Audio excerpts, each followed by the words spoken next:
आनंद आएगा। लेकिन 5 साल से केवल यहाँ पर योजनाएं बनती है, जैसे ही समाप्ति हुई तुम कौन ना हम कौन, फिर सीधे 12 महीने बाद मिलते हैं। तो ऐसा यदि महीने में एक आध दिन यदि ऐसा नाम संकीर्तन का आनंद आ जाए तो बहुत अच्छी बात रहती है। जो कल हम लोगों ने यहाँ पर श्री शिवाय नमस्तुभ्यम का जाप किया था, यदि आप मोबाइल पर देखना चाहते हैं, फेसबुक नहीं भी है आपके पास मोबाइल में, तो यूट्यूब सबके मोबाइल में है। आप यदि उसमें किरण महाजन .सीताराम लिखोगे तो हमारा एक यूट्यूब चैनल भी बना हुआ है। उसके ऊपर हमने जो शोभा यात्रा थी उसका एक क्लिप और जो कल का हमारा शिव जाप था उसकी क्लिप डाली है। आपको केवल यूट्यूब खोलना है, जहाँ सर्च करते हैं वहां पे किरण महाजन .सीताराम, ऐसा मुंह से बोलूंगे आप, किरण महाजन .सीताराम, तो आपको वहां पर वह दिखाई देगा। अभी इस वर्ष हमारे पास कार्यकर्ताओं की कमी है। कोई यहाँ पर अभी मोबाइल, भाई घर के कार्यकर्ता नहीं है उपस्थित।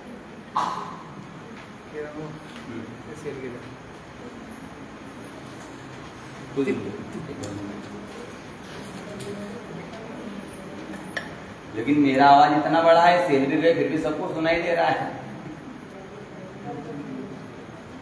सीताराम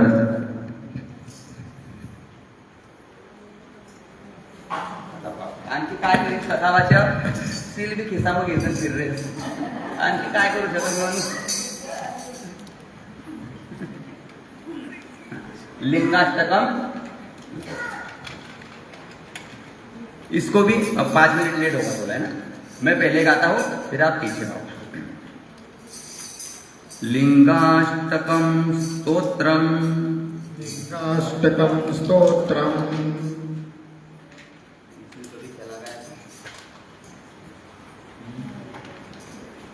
ब्रह्म मुरारी सुरार्चित लिंगम, निर्मल भासित शोभित लिंगम, ब्रह्ममुरारी सुरार्चित लिंगम, निर्मल भासित शोभित लिंगम, जन्मज दुःख विनाशक लिंगम, तत्प्रणमामि सदा शिवलिंगम, जन्मज दुःख विनाशक लिंगम, तत्प्रणमामि सदा शिवलिंगम, तत्प्रणमामि सदा शिवलिंगम, तत्प्रणमामि सदा शिवलिंगम, देवमुनि प्रवरार्चित लिंगम,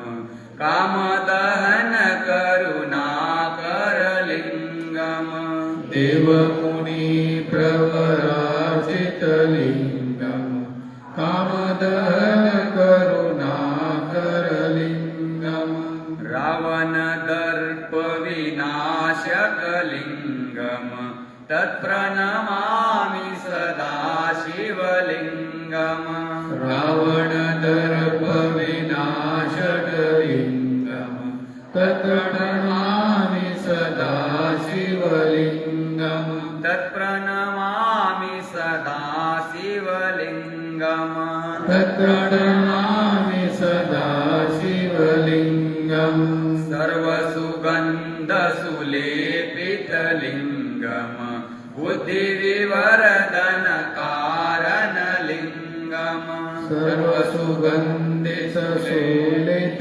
लिंगम, बुद्धिविवर्धन कारण लिंगम, सिद्धसुरासुर वन्दित लिंगम, तत्प्रणमामि सदा शिवलिंगम, सिद्धसुरासुर वन्दित लिंगम, तत्प्रणमामि सदा शिवलिंगम, तत्प्रणमामि सदा शिवलिंगम, तत्प्रणमामि सदा शिवलिंगम, कनक महामणिभूषित लिंगम, फणिपतिवेष्टितशोभितलिङ्गम् कनकमामणिभूषितलिङ्गम् मणिपत्रिवेष्टितशोभितलिङ्गम् दक्षसूयज्ञनिनाशनलिङ्गम्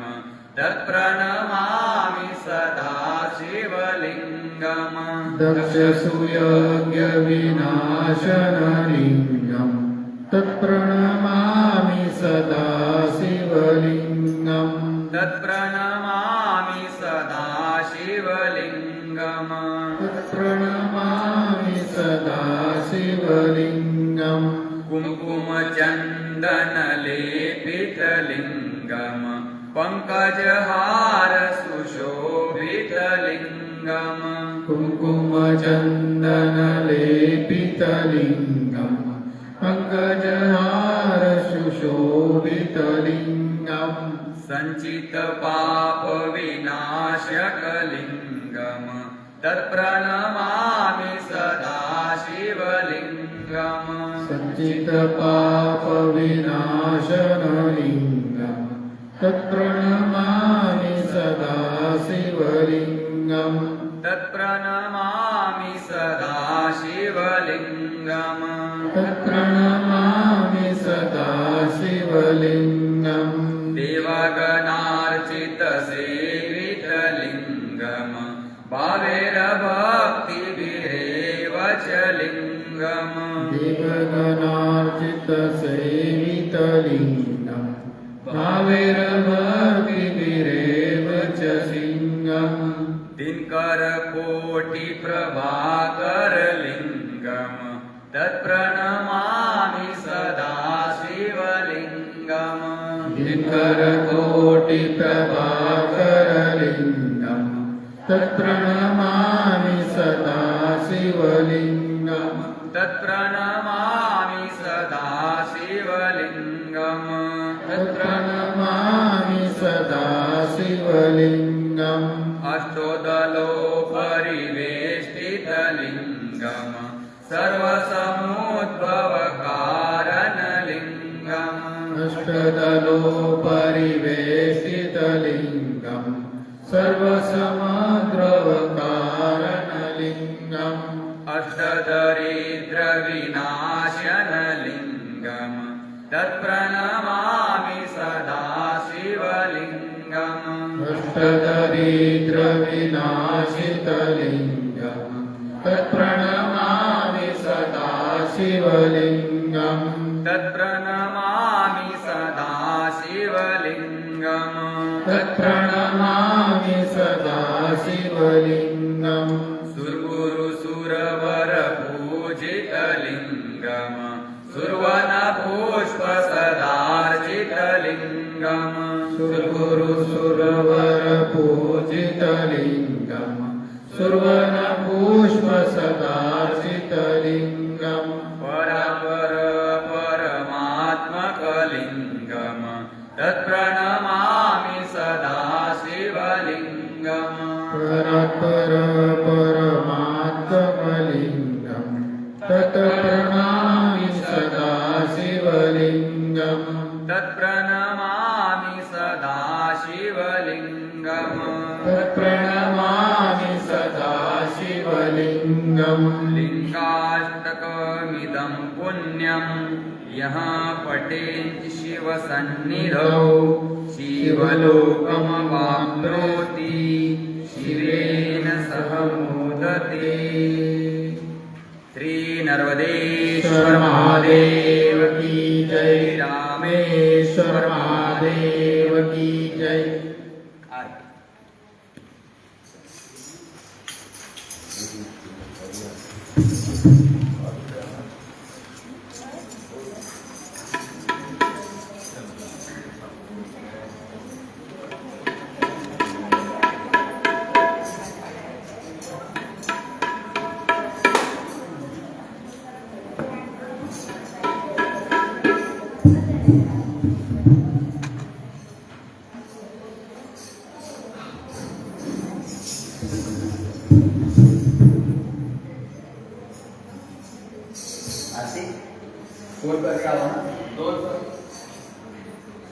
एकनाथ बाबा आज आहे ना हाँ हाँ नहीं एकनाथ बाबा भी आज आए हैं ना आओ आंटी कौन था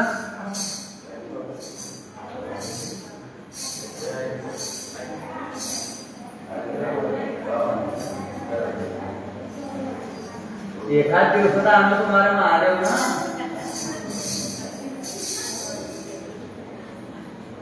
हाँ. ये लो.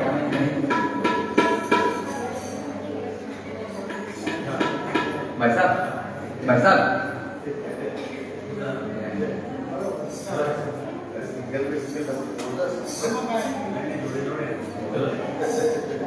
आओ आज तुम्हारा बहन आया था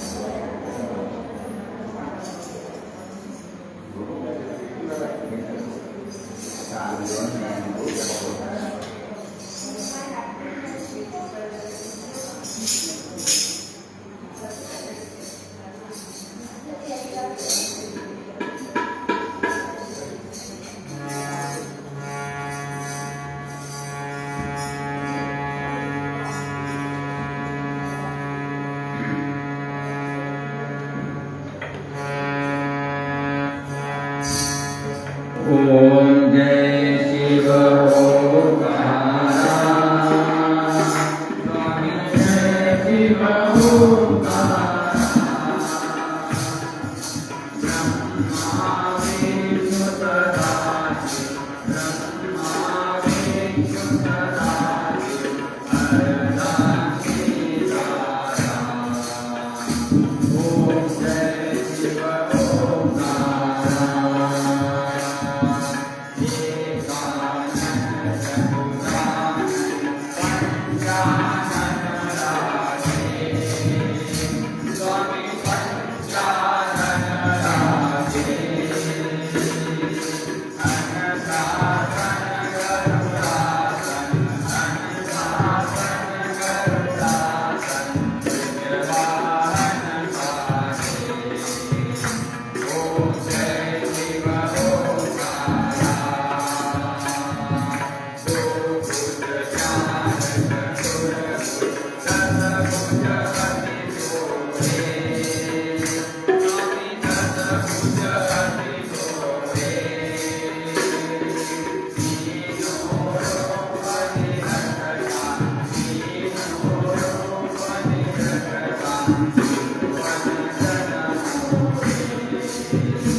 ओम जय शिव ओंकार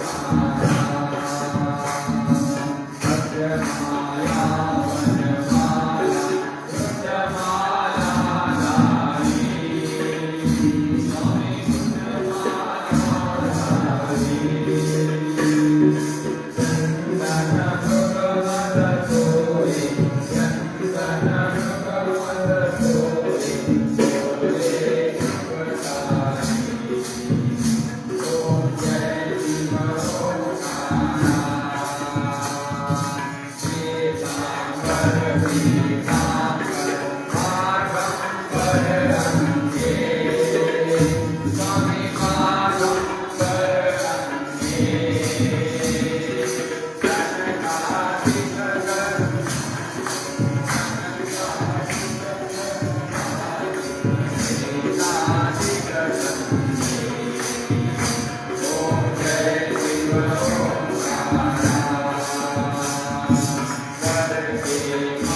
जय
त्वमेव वस्तुत प्रकाशमेव त्वमेव विद्यादर्शनं त्वमेव सर्वं देव कायेन वाचा मनसेन्द्रियेर्वा बुद्ध्यात्मना वा संयतवा करोमि यज्ञं सकलं परस्मै नारायणाय समर्पयामि अस्तुतं देवं रामनारायणं कृष्णदामोदरं वासुदेवं हरिश्चेतनं माधवं गोपिकावल्लभं जानकीनायकं रामचन्द्रं वन्दे चरण डोळ्यान पाहिन रूप तुझे प्रेमे आलिंगन आनंदे पूजेन भावे वाणी नमने नमः हरे राम राम राम हरे हरे हरे कृष्ण कृष्ण कृष्ण हरे हरे हरे राम